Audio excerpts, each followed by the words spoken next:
Donald Trump has always been a man of bold moves, and now, in the second term of his presidency, he's placing one of the biggest bets of his political career. His goal? To prove that tariffs work, not just as a tool, but as the foundation of a new economic order with America at the center. This week, Trump stood confidently in the White House Rose Garden, surrounded by loyal allies and senior cabinet members, and delivered what he called a historic announcement: sweeping tariffs on imports from countries across the globe. China, the European Union, South Korea, and even traditional U.S. allies now face a new era of commercial barriers. For Trump, it was a moment of triumph, a long-awaited opportunity to implement a vision he's held since the 1980s. Throughout his business career and political rise, he has remained consistent on one core idea: free trade is a scam, and tariffs are the way to restore America's greatness. But what the president celebrates as a day of liberation is, for many economists, a step into dangerous territory. Critics from across the ideological spectrum warn that these massive tariffs could trigger price hikes, trade retaliation, and even a global recession. Ken Rogoff, former chief economist of the International Monetary Fund, put it bluntly: Trump just dropped a nuclear bomb on the global trading system. He estimated that the chances of the U.S. economy sliding into recession have now climbed significantly. Trump, however, is unmoved by the warnings. Surrounded by applause and political fanfare, he doubled down on his rhetoric, claiming that the U.S. has been taken advantage of for decades and that this move will finally bring jobs, wealth, and independence back home. In his words, hard-working American citizens have been pushed aside while other nations got rich at our expense. That ends today. Behind the bravado lies a deeper strategic shift.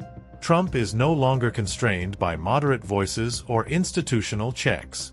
With both houses of Congress under Republican control and a loyal team of advisors, he now has the political capital to reshape global commerce according to his America First doctrine. And the ambitions are enormous. According to Trump, these tariffs will rebuild the U.S. manufacturing base, create new revenue streams for the country, make America more self-reliant, shield supply chains from future global disruptions.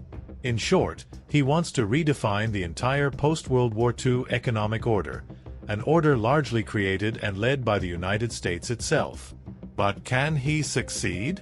Critics argue that rebuilding domestic industry by cutting off global trade is a fantasy in a hyper-connected world. Supply chains have evolved over decades, and reversing that flow overnight is not only unrealistic, it could also damage the very industries Trump claims to protect. The international backlash was swift. Japan, South Korea, and the EU quickly signaled that they would coordinate a response. Ironically, Trump's actions are now straining ties with key allies that Washington relies on to counterbalance China's growing influence in the Asia-Pacific region. What's more, American consumers may be the first to feel the pain, with higher prices on everyday goods from electronics to cars. U.S. businesses dependent on global supply chains are already warning of layoffs and profit losses. Still, for Trump, the economic cost may be secondary to the political reward. Throughout his career, he sought to position himself not just as a leader, but as a disruptor, someone who breaks the rules to fix what others have failed to repair. From tearing up international agreements to slashing federal programs and reshaping the judiciary, his presidency has been defined by bold, controversial choices. This latest move is no exception. By imposing tariffs on such a broad scale, Trump isn't just aiming for economic reform, he's building his legacy. If his strategy works, it could cement his reputation as a visionary who rebuilt American power through self-reliance and protectionism. If it fails, however, he may go down in history as the man who sparked a global economic downturn and fractured long-standing alliances. In the end, the question isn't just whether the tariffs will work, it's what kind of legacy Trump wants to leave behind. Is this the masterstroke of a political genius? Or the final gamble of a leader desperate to leave his mark?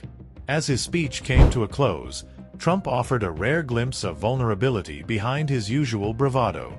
"It's going to be a great day," he said. And I hope, years from now, people will look back and say, you know what? He was right.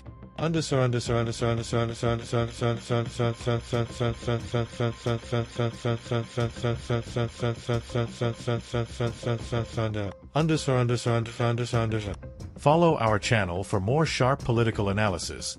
Give us a like if you enjoyed it, subscribe and hit the bell so you don't miss our next video. See you next time.